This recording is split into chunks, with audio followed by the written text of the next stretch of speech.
দুর্ভাগ্য আমাদের মুর্শিদাবাদ জেলা সারা ভারতবর্ষের পিছিয়ে থাকা জেলাগুলোর মধ্যে যদি আমরা খোঁজ করি একটা জেলা পাবো মুর্শিদাবাদ জেলা। সেই জেলাতে এখনো পর্যন্ত একটা ফুল ফ্লেজের ইউনিভার্সিটি দেখতে পাচ্ছি না। আমরা শুধু মুর্শিদাবাদ জেলা নয়, 10 লক্ষ 20 লক্ষ মানুষের গড়ে প্রতিটা জায়গায় আমরা সেই ইউনিভার্সিটি তৈরি করব। উচ্চ শিক্ষায় শিক্ষিত যাতে হতে পারে আমাদের সমাজের ছেলেরা, তার ব্যবস্থা আমরা করব যদি 2026 সালে বাংলার মানুষ আমাদেরকে সুযোগ দেয়। আপনাদের জানিয়ে রাখি, আজকের রাজ্য সরকার যে দ্বিচারিতা করছে সংখ্যালঘুদের সাথে, দলিতের সাথে, আদিবাসীর সাথে, সেই বঞ্চনা থেকে আমরা অবসান ঘটাবো। আমার यहाँ पे प्यारे हमारा सबका प्यारा बाबा साहेब अम्बेडकर जी का उनका 3rd जनरेशन प्रकाश अंबेडकर जी एसएचएन एखेने। हम आपको बोलना चाहते हैं, बंगाल में जो अभी सरकार चल रहा है सिर्फ नाम का सरकार चल रहा है, आखिर में सर्कस चला रहा है।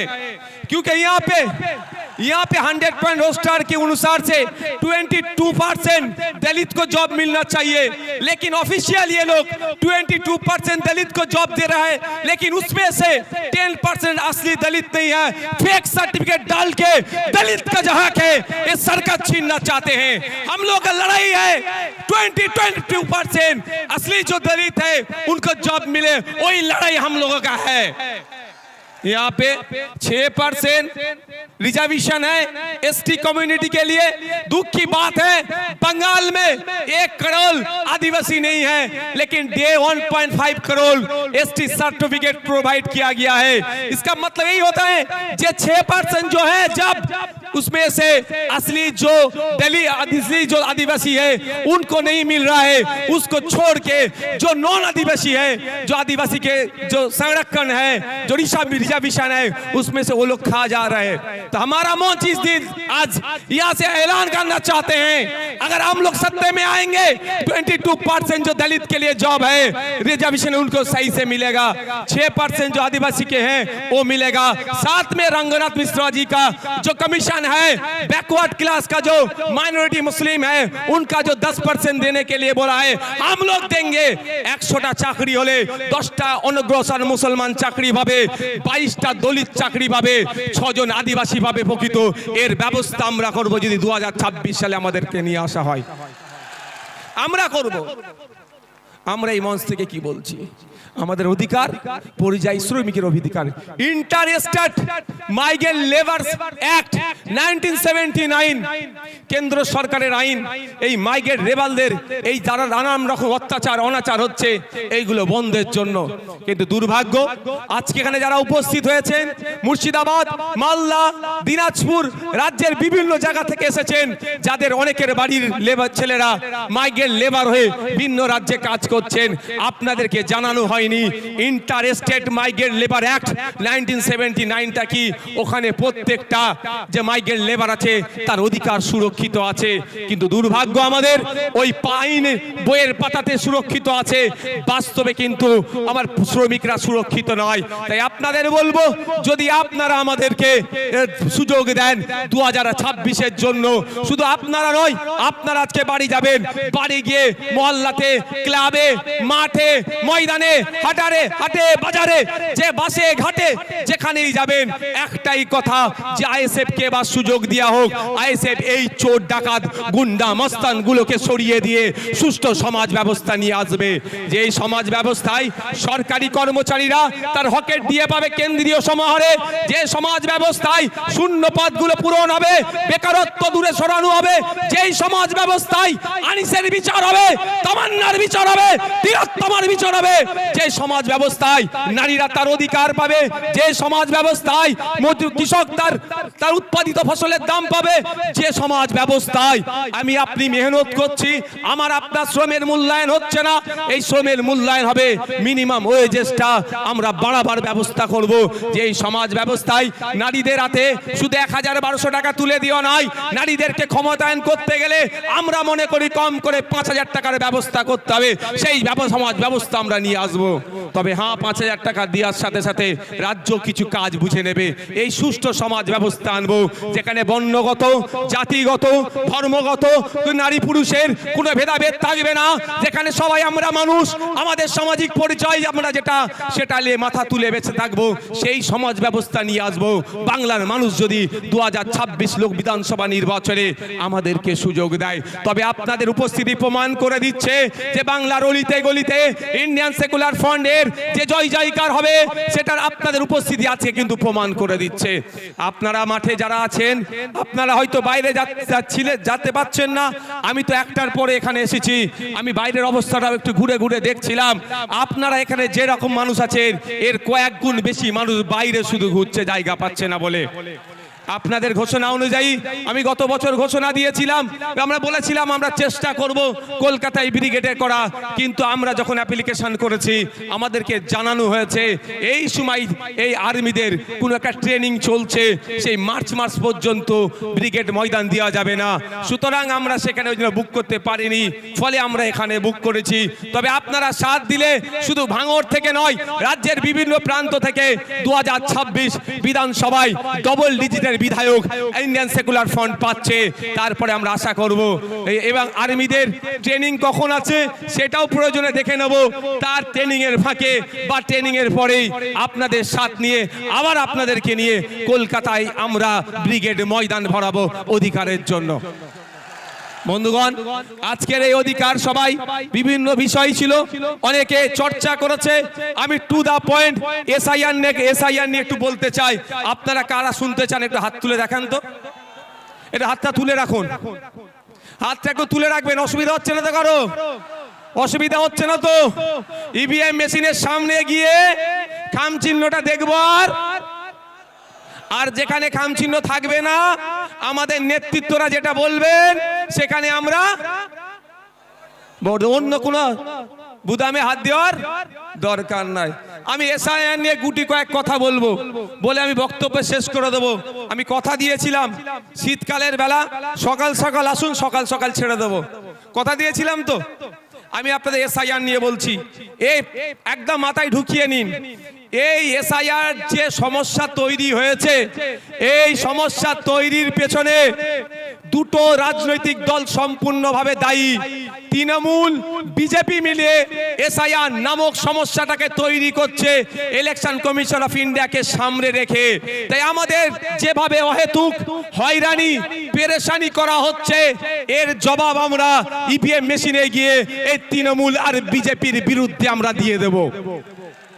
আমি প্রমাণ দেব আপনাদের, প্রমাণ ছাড়া আমি কথা বলি না। আমি প্রমাণ দিয়ে দেবো একটা একটা করে। যদি আপনাদের শোনার এনার্জি থাকে আমি তাহলে শোনাবো। এনার্জি আছে তো ভাই? তাহলে আমি শুনিয়াবো। একটু পোলটা খোলা দরকার। সাপ হয়ে কামড়াচ্ছে আর ওজা হয়ে ঝাড়ার চেষ্টা করছে। সাপকেও ধরতে হবে আর কামড়ানো আসার আগে তাকে ধরে নিতে হবে। আপনাদের মাবি বলে রাখি, 2021-এ নির্বাচন পার হয়েছিল সিএ এনআরসির ভয় দেখিয়ে। সিএ এনআরসি করে দেশ থেকে তাড়িয়ে দেবে।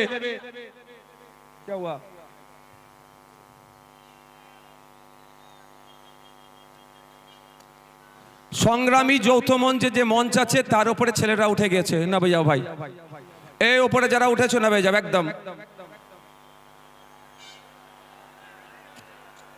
একদম নেমে যাও। এটা অনৈতিক কাজ, নেমে পড়ো চাল থেকে। শোনেন ভাই, এদিকে দেখান। 2021 সালে নির্বাচন কি দেখিয়ে পার হয়েছিল? বিজেপি বলেছিল এসআইআর করে তাড়িয়ে দেবো, এই বিজেপি বলেছে এনআরসি সিএ করে তাড়িয়ে দেবো। আর মমতা ব্যানার্জির দলেরা কি বলেছিল? যে তাড়াতে পারবে না, আমরা আছি। এখনো বলুন, এই 2026-এ নির্বাচন আসছে, এসআইআর করে ভোটাধিকার কেড়ে নেবো গল্প শোনাচ্ছে শুভেন্দু অধিকারী, আর মমতা ব্যানার্জি ফিক ফিক করে এসে বলছে আমি থাকতে এসআইআর হতে দেব না। অলরেডি কাগজ নিয়ে আপনাকে আমাকে ছুটাছুটি করতে হচ্ছে। আমার নামও নোটিশ এসে গিয়েছে। নোবেল জয়ী বিখ্যাত মানুষ অমর্ত্য সেন্সারের নামেও অপদার্থ কমিশন নোটিশ পাঠিয়েছে এই বিজেপি তৃণমূলের পাল্লায় পড়ে। শুধু তাই নয়, স্বাধীনতা সংগ্রামী, মুক্তিযোদ্ধা, বীর ভারতবর্ষের অন্যতম শ্রেষ্ঠ আইকনিক ব্যক্তি, তার নাম নেতাজি সুভাষচন্দ্র বোস। নেতাজি সুভাষচন্দ্র স্যারের পরিবারকেও এই নোটিশ পাঠিয়েছে। তাই আপনাদের বলবো 2026-এর বৈতরণী পার করার জন্য তৃণমূল আর বিজেপি এসআইআর নামক এই সমস্যাটার অবতরণ করেছে। তাই আপনাদের বলবো এই সমস্যাতে অহেতুক হয়রানি করার চেষ্টা হচ্ছে, তবে আপনি আতঙ্কিত হবেন না। দিন দেওয়ানে বলেছিলাম স্বচ্ছ এসআইআর করলে সহযোগিতা করব, আজকেও বলছি স্বচ্ছ এসআইআর মিন্স ভোটার লিস্ট স্বচ্ছ হোক, মৃত ভোটারের নাম বাদ যাবে। একাধিক জায়গায় ভোটার লিস্টে নাম উঠেছে, বাদ যাবে, যার অস্তিত্ব নেই সেই ভোটারের নাম বাদ যাবে। প্রয়োজনে আমরা সহযোগিতা করব, কিন্তু স্বচ্ছতার নামে নির্বাচন কমিশন যে অহেতুক হয়রানি করছে এর জবাব দেওয়ার জন্য প্রশ্ন করেছিলাম আমরা নির্বাচন কমিশনে। শুধু তাই নয়, আপনাদের এই নওশাদ সিদ্দিকী কামচিহ্ন নেতা সুপ্রিম কোর্টে গিয়ে আপনাদের জন্য মামলা করেছে। আপনাদের বলে রাখি, দুটো কাজ এই মুহূর্তে মমতা ব্যানার্জি যদি করে, দুটো কাজ যদি এই মুহূর্তে মমতা ব্যানার্জি করে, হয়রানিও বন্ধ হবে, আতঙ্কিত হবেন না। দুটো কাজ কি কি বলে দিচ্ছি, শর্ট টাইম, আমি বেশিক্ষণ বলবো না, বলেছি আপনাদের। প্রথম কাজ হচ্ছে ওয়াল পার্টি মিটিং ডাকা। মমতা ব্যানার্জি ওয়াল পার্টি মিটিং ডাকুক, সমস্ত রাজনৈতিক দলের নেতাদেরকে ডাকুক। যেই পরিস্থিতি বাংলার স্বাধীনতা সংগ্রামী পরিবার থেকে শুরু করে, পীর পরিবার থেকে শুরু করে, বিভিন্ন ধর্মীয় পরিবার থেকে শুরু করে, বিভিন্ন যাদের সামাজিক প্রভাব প্রতিপত্তি আছে, সব সমেত সাধারণ মানুষদেরকে অহেতুক হয়রানি হচ্ছে, এই হয়রানি বন্ধ আমাদের করতে হবে। অল পার্টি মিটিং ডাকা দরকার। কেমন অল পার্টি মিটিং আপনাদের জানিয়ে রাখি, বর্বর পাকিস্তানিরা যখন এসে পেহেলগাঁওতে আমাদের দেশের নাগরিককে খুন করলো, সেই সময় অল পার্টি মিটিং ভারত সরকার ডেকেছিল। সেই সময় কংগ্রেসের পক্ষ থেকে বলেছিল পাকিস্তানের বিরুদ্ধে অল আউট যাও, আমাদের কোনো অবজেকশন নাই। আজকে মমতা ব্যানার্জি যদি অল পার্টি মিটিং ডাকে, মমতা ব্যানার্জি ডাকে কেউ আসুক আর নাই আসুক, ইন্ডিয়ান সেকুলার ফ্রন্ট যাবে বাংলার নাগরিকদের সাথে, সেখানে গিয়ে বলবে স্বচ্ছতার সাথে যে কাজ পশ্চিম বাংলা সরকার করতে চাই আমরা প্রস্তুত আছি বাংলার মানুষের জন্য। করবে, তাহলে আপনি আতঙ্কিত মুক্ত হবেন তো ভাই? কিন্তু চাই না আপনি আতঙ্কিত মুক্ত হন মমতা ব্যানার্জির দলেরা। এরা চাই আপনি পেরেশানে থাকুন। আপনি পেরেশানে থাকলে প্রশ্ন করতে পারবেন না মাদ্রাসায় টিচার নেই কেন। আজকে দেখুন কলকাতায় গতকালকে খোঁজ নিয়ে দেখুন প্রায় 33 দিন এই ঠান্ডাতে তারা পড়ে আছে। আনের টিচারগুলো, এমএসকেএসএসকে টিচারদের সাম্মানিকটা ঠিকঠাক পাচ্ছে না। মাদ্রাসায় 10,000 শূন্য পদ হয়ে গেছে, পরিকাঠামো ধ্বংস হয়ে গেছে, স্কুলে টিচার নাই, হাই স্কুলে টিচার নাই, শিক্ষার পরিকাঠামো ধ্বংস হয়ে গেছে। আপনি এটা প্রশ্ন করবেন না এসআইআর এর কাগজ নিয়ে ছুটাছুটি করবেন? এই ছুটাছুটি করার জন্য আপনাকে এই পদক্ষেপগুলো গ্রহণ করছে না। দ্বিতীয় হচ্ছে বিধানসভায় নিন্দা প্রস্তাব পাস করানো হোক। বিধানসভায় নিন্দা প্রস্তাব পাস করানো হোক। যেভাবে অহেতুক হয়রানি করা হচ্ছে এটা অত্যন্ত নিন্দাজনক কাজ। সেখানে নিন্দা প্রস্তাব পাস করানো হোক। সেই নিন্দা প্রস্তাবের কপিটা ইলেকশন কমিশন অফ ইন্ডিয়াকে দিক, আর যে সরকার একটা মামলা করুক সেই মামলাতে কপিটা অ্যাটাচ করে দিক। নিশ্চিতভাবে সুপ্রিম কোর্ট এটার প্রতি বিবেচনা করবে, কারণ বিধানসভার মধ্যে নিন্দা প্রস্তাব পাস করানো মানে পুরো পশ্চিম বাংলার মানুষ এটাকে নিন্দা করছে, এই অহেতুক হয়রানিকে। এটা করবে মমতা ব্যানার্জি সরকার? আওয়াজ দিন একটু। কেন করবে না? পেরেশান তো হচ্ছে দলিত, সব থেকে বেশি পেরেশানি হচ্ছে মুসলমান, তারপরে দলিত, তারপরে আদিবাসী। তাই মুসলমানকে তো মানুষ মনে করে না, শুধু ভোটার মনে করে, আর ক্যাপটিভ ভোট ব্যাংক হিসাবে রাখতে চায়। তাই আপনাদের বলবো দিকে দিকে আওয়াজ তুলতে হবে, বলতে হবে ইমিডিয়েট পশ্চিম বাংলা সরকারকে এ দুটো কাজ করা দরকার। এক, অল পার্টি মিটিং ডাকা, দ্বিতীয় হচ্ছে বিধানসভায় নিন্দা প্রস্তাব পাস করানো। এরপরও আপনাদের বলছি, আমার উপরে কেন এদের রাগ বুঝতে পেরেছেন? ৭৭টাকে নিয়ে কিছু নয়, নওশাদকেই হারাতে হবে। কারণ আমি তো এদের পয়েন্টে পয়েন্টে এদের ভুলগুলো ধরিয়ে দিই, ওই জন্য ওদের জয়েন্টে জয়েন্টে ব্যথাটা করে যায়। আমি তো বলছি আপনাকে, দেখবেন যাদের বাড়ি ফর্ম গেছে, ফর্মের সাথে আর একটা এক্সট্রা এই হিয়ারিং এর নোটিশ গেছে, হিয়ারিং এর নোটিশের সাথে আর একটা কাগজ গিয়েছে। সেই হিয়ারিং এর নোটিশের সাথে একটা যে কাগজ গিয়েছে সেখানে 13টা ডকুমেন্টসের কথা বলা হচ্ছে। যাদেরকে হিয়ারিং এ ডাকা হচ্ছে এই 13টা ডকুমেন্টসের মধ্যে কোনো একটা ডকুমেন্ট সাবমিট করলে তার হিয়ারিংটা সে পজিটিভ হয়ে যাবে, অর্থাৎ তার অসুবিধা হবে না, এটা বলছো তো? আচ্ছা, আমরা এই এসআইআর নিয়ে এত দুটো মেনলি সমস্যার সম্মুখীন হতে হচ্ছে আমাদের। একটা, টাইম লস হচ্ছে, দাঁড়াতে হচ্ছে, অব্যবস্থা। ওখানে এই গেটের ওখান থেকে সরে যাও, তো এই গেটের ওখান থেকে সরে যাও, গেট থেকে সরে যাও, দেখতে পাচ্ছ না? এই সবার উপরে উঠে বসুন, নিচে বসুন, বসুন। দুটো জিনিস হচ্ছে তো ভাই, একটা কি আমার অযথা টাইম দিতে হচ্ছে, ওখানে অব্যবস্থা, ওখানে ঠিকঠাক ব্যবস্থা আমরা পাচ্ছি না, ঘন্টার পর ঘন্টা লাইনে গিয়ে দাঁড়াতে হচ্ছে। দ্বিতীয় হচ্ছে আমি আতঙ্কিত, তাই তো ভাই, যে আমার কি হবে। কিন্তু এই 13টা ডকুমেন্টসের মধ্যে যদি কারো একটা ডকুমেন্টস থাকে সে আতঙ্ক মুক্ত। আমি ঠিক কথা বলছি তো ভাই? আমি ভাই আতঙ্কিত নই আমার হাতে নোটিশ পাঠিয়েছে বলে। কেন বলুন তো? আর্টিকেল 326 আমার ভোটদানের স্বাধীনতা।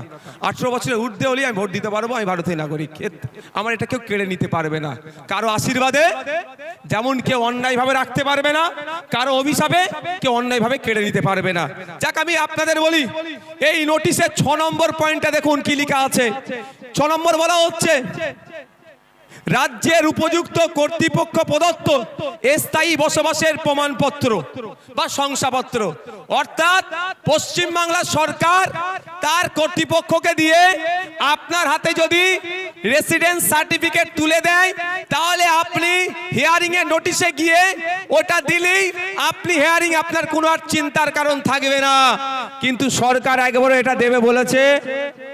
একবারও বলেছে যে তোমরা হয়রানি হয়ে না, তোমরা আতঙ্কিত হয়ে না, আমি তোমাদের সরকার, যে আমি তোমাদের ব্যবস্থা করে দেবো। তাই আপনাদের বলি, আপনারা 2021 সালে অনেকে ভাঙড় ছাড়া, অনেকে কি হবে না হবে ভেবে ভোট দিবার ইচ্ছা গেলেও ভোট দেননি। কিন্তু আপনাদের বলছি, আজকে যদি এটা সংযুক্ত মোর্চার সরকার চলতো তাহলে এই হয়রানি হতো না। তারপরেও যদি হয়রানি করার চেষ্টা করতো, আমরা বাড়িতে বাড়িতে এই রেসিডেন্স সার্টিফিকেটটা তৈরি করে পৌঁছে দিতাম। বাড়িতে থাকো, তোমার বাড়িতে আমরা কাগজ পৌঁছে দেবো। রাজ্য সরকার চাইলে যেভাবে দুয়ারে সরকার করছে সেরকম বাড়িতে সরকার পৌঁছে দিতে পারতো, খামে ভরে, এনাও তোমার রেসিডেন্স সার্টিফিকেট, যাও তুমি গিয়ে হিয়ারিং এর টেবিলে দাও, তোমার হিয়ারিং পাস হয়ে যাবে, তোমার ভয় নেই। এটা করেছে রাজ্য সরকার, জানতে হবে। আমি প্রথমেই বলি, শুভেন্দু অধিকারী আমাকে আপনাকে ভোটাধিকার কেড়ে নেওয়ার চক্রান্ত করছে। চক্রান্ত করলে চক্রান্তের জবাব দিতে হবে তো। কেউ যদি বুনোহল হয় তাহলে বাঘা তেঁতুল হতে হবে তো ভাই। তো বাঘা তেঁতুলের ভূমিকা দেখতে পাচ্ছি না। তারপরে চলে আসুন 10 নম্বর পয়েন্টে বলছে, রাজ্য স্থানীয় কর্তৃপক্ষের দ্বারা তৈরি পারিবারিক রেজিস্টার, রাজ্য বা স্থানীয় কর্তৃপক্ষের দ্বারা তৈরি পারিবারিক রেজিস্টার। 2011 সালে আইসিডিএস কর্মীদের দিয়ে তথ্য তোলা হয়েছিল, এই পারিবারিক রেজিস্টার সেখানে আছে। এই তথ্যটা উঠে প্রথমে গিয়েছিল পঞ্চায়েতে, পঞ্চায়েত থেকে রাজ্যে গিয়েছিল।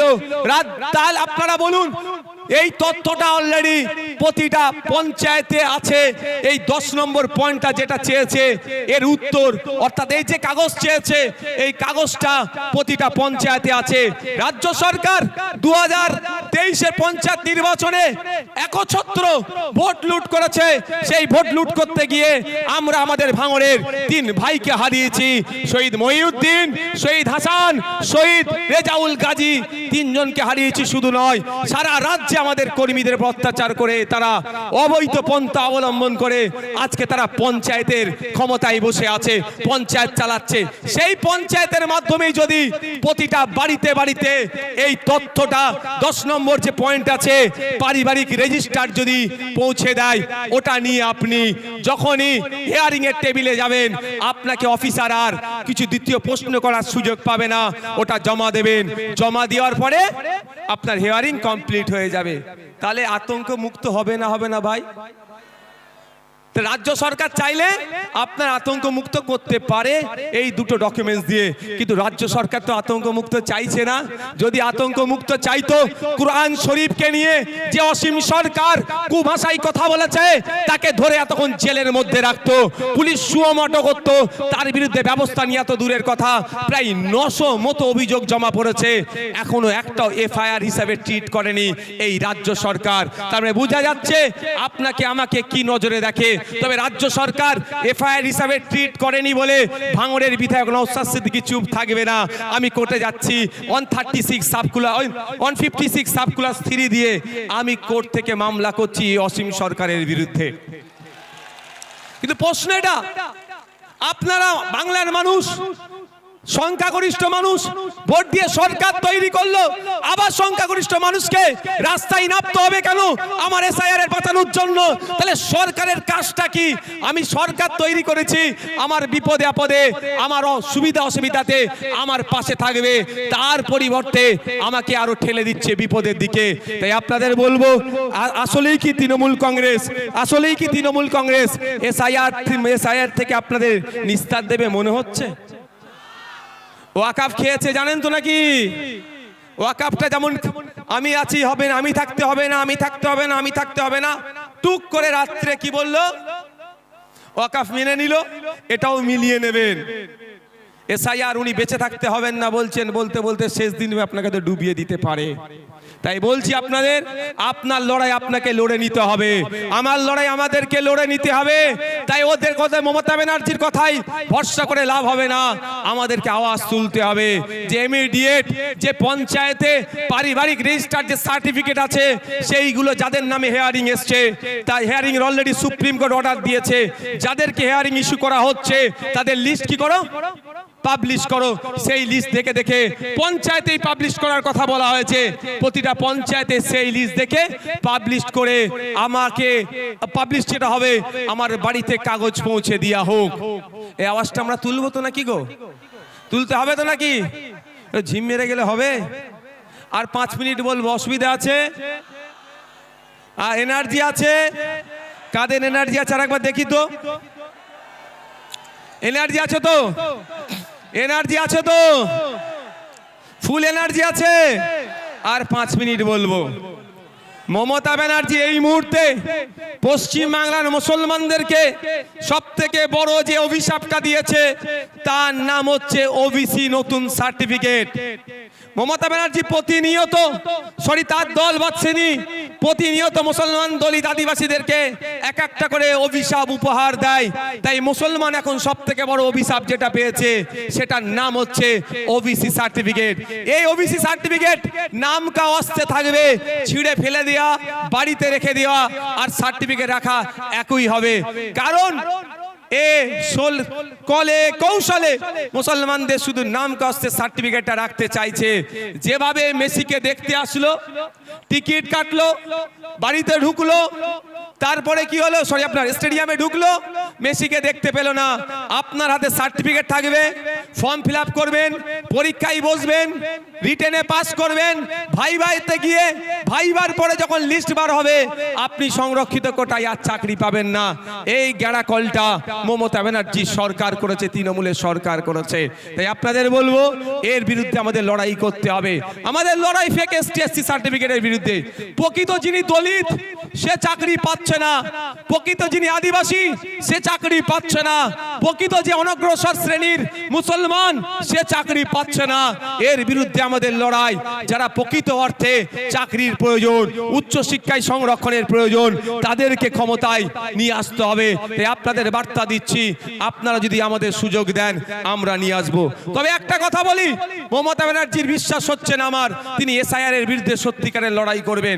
বাসন্তীতে হেয়ারিং এর পরে আপনার রিসিপ্ট দিচ্ছিল না, আমাদের কর্মীরা গিয়ে আন্দোলন করে রিসিপ্ট যখন দেওয়ালো তার কিছুক্ষণের মধ্যে পুলিশকে পাঠিয়ে তৃণমূলের নেতা এসে আমাদের কর্মীদের ওখান থেকে সরিয়ে দিল।